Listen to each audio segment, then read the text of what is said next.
நன்மையான காரியங்களையும் செய்கிறார் என்பதற்கு ஒரு சாட்சியாக நாங்கள் இங்கே வந்து நின்று உங்கள் மத்தியிலே நாங்கள் சொல்கின்றோம். என் அன்பானவர்களே, ஆண்டவராகிய இயேசு கிறிஸ்து ஒரு தூய்மையான அவர் பிறந்தார்.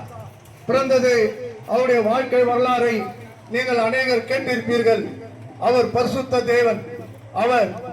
அவர் புருஷனை அறியாத ஒரு ஸ்திரீயினுடைய வயிற்றில், கன்னிகையின் வயிற்றிலே அவர் பரிசுத்தமாக பிறந்தார் என்பது உண்மை. அது மட்டுமல்ல, அந்த ஸ்திரீயினுடைய வயிற்றில் இருக்கிற போது அவருக்கு ஆண்டவராகிய இயேசு கிறிஸ்து என்று பெயர் சூட்டப்பட்டது என்பது உண்மை. அவர் ஆண்டவராகிய இயேசு கிறிஸ்துவை அவர் நம்முடைய பாவங்களுக்காகவும் அக்கிரமங்களுக்காகவும் அவர் சிலுவையிலே அறைந்தார் என்பதும் உண்மை. அது மட்டுமல்ல, அவர் 3ஆம் நாள் உயிரோடு இந்த உலகத்திற்கு வந்தார் என்பதும் உண்மை. என் அன்பானவர்களே, இத்தனையும் உண்மை உள்ள தேவனை தான் உங்கள் மத்தியிலே நாங்கள் சொல்ல வந்திருக்கின்றோம். அன்பானவர்களே, வேதத்திலே பலவிதமான அற்புதங்களை ஆண்டவர் செய்திருக்கிறார். அவரை சிலுவையிலே அறைந்தார்கள். சிலுவையிலே அறைந்ததும் அவர் எதற்காக அறைந்தார் என்பதை நீங்கள் நன்றாக யோசித்து பாருங்கள்.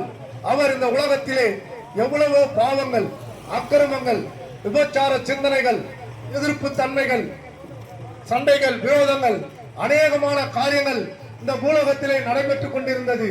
இதையெல்லாம் அவர் மாற்ற, அவர் சமாதானத்தையும் சந்தோஷத்தையும் நிம்மதியும் எந்த விதமான பிரச்சனைகளும் மக்களுக்கு இருக்கக்கூடாது என்கின்ற அந்த அடிப்படையில் தான் இயேசுவானவர் கிராமந்தோறுமாய் அவர் நற்செய்தியை சொல்லி வந்தார். இதை கண்ட அங்கே இருந்த அவர்கள் இயேசுவை பிடிக்காத, அவரை எப்படியாவது சிலுவையிலே அறைய வேண்டும் என்கின்ற நோக்கத்தை அவர்கள் ஏற்படுத்தினார்கள். என் அன்பானவர்களே, வேதத்திலே யாவீர் என்கின்ற ஒரு கிராமத்தினுடைய தலைவன் இருந்தான். இதை எதற்கு சொல்கிறேன் என்று நீங்கள் நன்றாக சிந்தித்து இதை உண்மையாக நீங்கள் கேட்க வேண்டும். அவன் அந்த கிராமத்தின் தலைவன். அந்த கிராமத்திலே எது நடந்தாலும் அவனை அணுகாமல் எதுவும் நடக்க முடியாது. ஆனால் ஆண்டவராகிய இயேசு கிறிஸ்து அந்த கிராமத்திலே உள்ள மக்களிடத்திலே அவர் அற்புதமான காரியங்களை செய்து வருகிற போது அவன் ஆண்டவருக்கு விரோதமாகவும் செயல்பட்டான். ஆனாலும் ஆண்டவர் இதையெல்லாம் அறிந்தும் அவர் எதையும் கண்டு கொள்ளாமல் எல்லா மக்களுக்கும், அந்த ஜனங்களுக்கும் நன்மையான காரியங்களை செய்தார். அப்படி இருக்கிற போது அவனுக்கு ஒரு 12 வயது மகள் இருந்தாள்.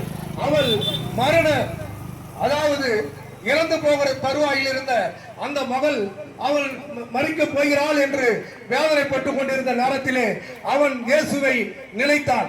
அப்பொழுது அவன் அவர் கூட இருந்தவர்களை எல்லாம் விட்டுவிட்டு ஆண்டவராகிய இயேசு கிறிஸ்துவை தனிமையிலே சந்தித்து அவர் பாதத்திலே விழுந்து, ஆண்டவரே, என் மகளை நீங்கள் தான் காப்பாற்ற வேண்டும் என்று அவரிடத்திலே வேண்டினான். அப்பொழுது ஆண்டவராக இயேசு கிறிஸ்து எதுவும் சொல்லவில்லை. அவன் ஆண்டவர் இயேசுவுக்காக அந்த கிராமத்திலே சுற்றுப்பயணம் செய்திருக்கும் போது எல்லாவற்றையும் அவன் எதிர்ப்பு உள்ளவனாக தான் இருந்தான். ஆனாலும் அவனுடைய மகள் உடல்நல சரியில்லை, இவர்தான் நம்மை காப்பாற்றுவார் என்கின்ற எண்ணம் அவனுக்கு ஏற்பட்டு அவர் காலிலே வந்து விழுந்து, ஆண்டவரே, என் மகளை காப்பாற்றும் என்று சொன்னார். ஆண்டவர் எதுவும் அவனுக்கு மறுப்பு சொல்லாமல் அவனோடு கூட அவர் வீட்டிற்கு சென்றார். செல்கிற வழியிலே ஒருவர் வந்து, அப்பா, உன்னுடைய மகள் இறந்து விட்டாள் என்று சொல்லப்படுகிறது. அதை கேட்டு அவன் திகைத்து நின்றான். அப்பொழுதும் அவன் எதுவும் சொல்லவில்லை, ஆண்டவரும் எதுவும் சொல்லவில்லை. ஆனாலும் இருவரும் அவன் வீட்டிற்கு சென்றார்கள். அங்கே அநேக கூட்டங்கள் நிறைந்து அழுது கொண்டிருந்தார்கள். எல்லோரும் வேதனைப்பட்டுக் கொண்டிருந்தார்கள். அப்போது இயேசு யோவானிடத்திலும் பேதுருவிடத்திலும் சொல்லி, அனைவரையும் வெளியே வர சொல்லுங்கள், அவர் தாய் தகப்பனர் மட்டும் அவர்களை அழைத்து உள்ள வாருங்கள் என்று ஆண்டவராகிய இயேசு கிறிஸ்து சொன்னார். அப்போ சொல்லுகின்ற போது எல்லோரும் அவர்களை அனுப்புகிற போது அப்போது அங்க இருக்கிற ஜனங்கள் எல்லோரும் அவர்கள் என்ன சொன்னார்கள் என்றால் நகைத்தார்கள். மரித்து விட்டால் இவர் என்ன போய் செய்ய போறாரு அப்படின்னு சொல்லி இயேசுவை நகைத்து பேசினார்கள். ஆனால் ஆண்டவர் இதை எல்லாம் அறிந்தும் அவர் எல்லோரையும் வெளியே அனுப்பிவிட்டு ஆண்டவர் உள்ளே நுழைந்தார். அந்த மகளை எழுந்திரு என்று சொன்னவுடன் அவள் எழுந்தார். எழுந்தது மட்டுமல்ல, அவளுடைய தகப்பன் தாயிடத்திலும் அவளுக்கு உணவு தாருங்கள் என்று சொல்லி அவர்களுக்கு உத்தரவிட்டார். என் அன்பானவர்களே, இதை எதற்கு சொல்கிறேன் என்று சொன்னால், ஆண்டவர் அவரை விரோதமாக நினைத்த அந்த கிராமத்து தலைவனுக்கும் ஆண்டவர் அற்புதமான காரியங்களை செய்தார். இதுதான் அவர் செய்த பெரிய குற்றம் என்று கருதி அவரை கல்வாரி சிலுவையிலே அறைந்தார்கள். பட்டணங்கள் தோறுமாக அவர் சென்று ஆண்டவராகிய இயேசு கிறிஸ்து நன்மைகளை செய்தார். என் அன்பானவர்களே, ஆண்டவர் சொல்கிறார், வருத்தப்பட்டு பாரம் சுமக்கிறவர்களே என்னிடத்திலே வாருங்கள், நான் உங்களுக்கு இளைப்பாறுதல் தருகிறேன் என்று சொன்னார். என் அன்பானவர்களே, நம் வாழ்க்கையிலே அநேகங்கள் வருத்தங்கள், பாரங்கள், துன்பங்கள், வேதனைகள் எல்லாம் நிறைந்திருக்கிறது. இதை யாரிடத்திலே சொல்வது, நாம் யாரிடத்திலே சொல்வது என்று நாம் சிந்தித்துக் கொண்டிருக்கிறோம்.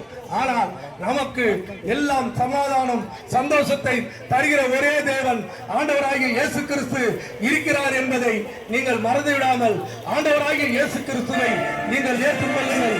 அப்போ ஆண்டவர் அற்புதமான காரியங்களை உங்களுக்கு செய்வார்.